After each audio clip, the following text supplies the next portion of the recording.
qu'est-ce que tu fais, Fred? Je cherche ma bague. Il faut absolument que je la retrouve. C'était pour ma fiancée. Où es-tu? Je suis de Carpentras. Ne t'en fais pas, j'arrive tout de suite. En route, Marcel, pour Carpentras.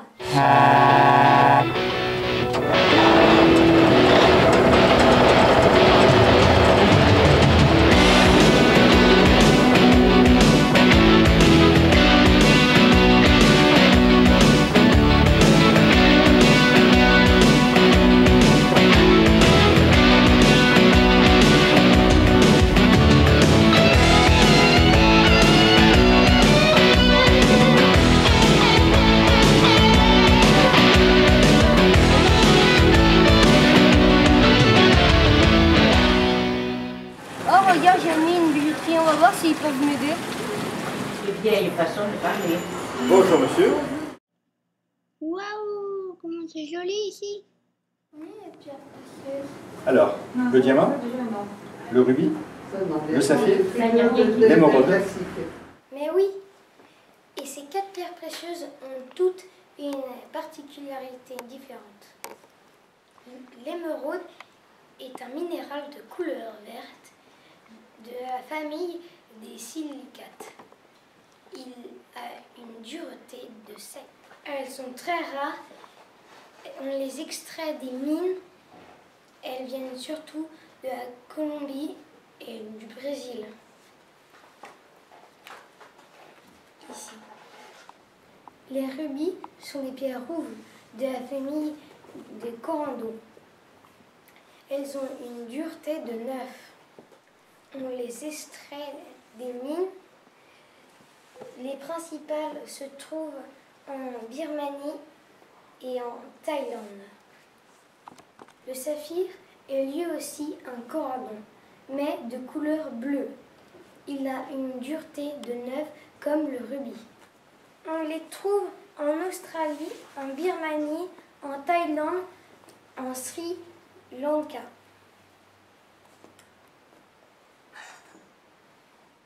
Et enfin, le diamant, un minéral transparent composé de carbone, sa dureté est de 1500. On en trouve en Russie, en Australie, au Canada, en Chine. On en trouve beaucoup en Afrique.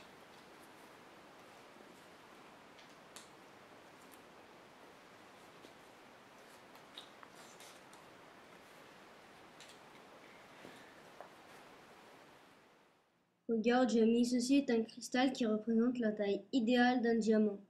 C'est avec cette taille-là que le diamant va briller de tous ses feux et avoir un éclat magnifique. Et on s'en sert de miroir.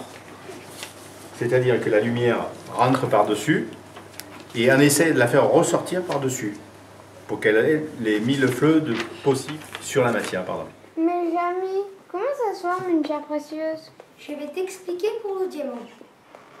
Le diamant est composé de carbone. Il se forme au fond d'un volcan.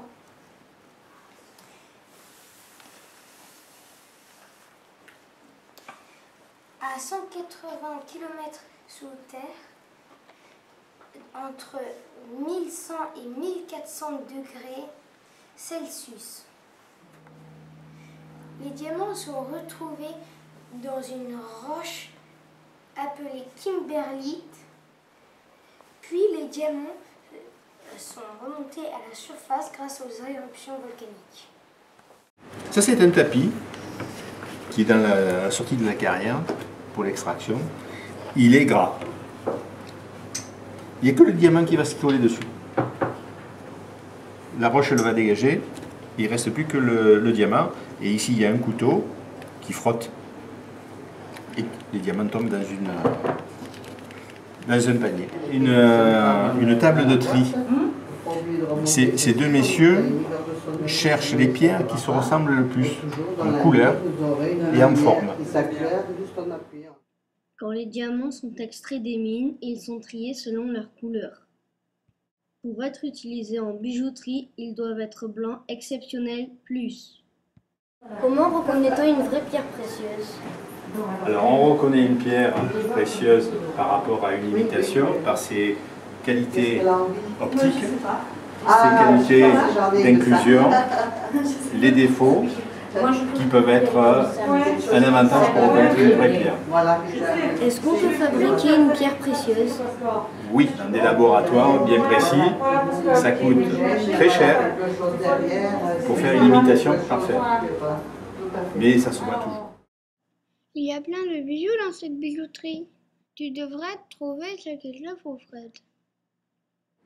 Allez, je vais vous montrer le bijou. Alors, Est-ce qu'elle ressemblait à ça? oui. Dans des serres, on passe les prendre. Et est-ce qu'elle vous plaît? Alors, C'est pour offrir? je vais chercher ce qui va rester. Je vous fais un paquet cadeau?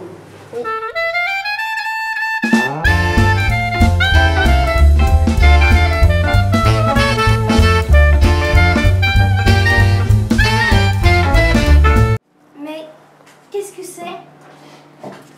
Mais c'est la bague de Fred. Stop! Fred, n'achète rien!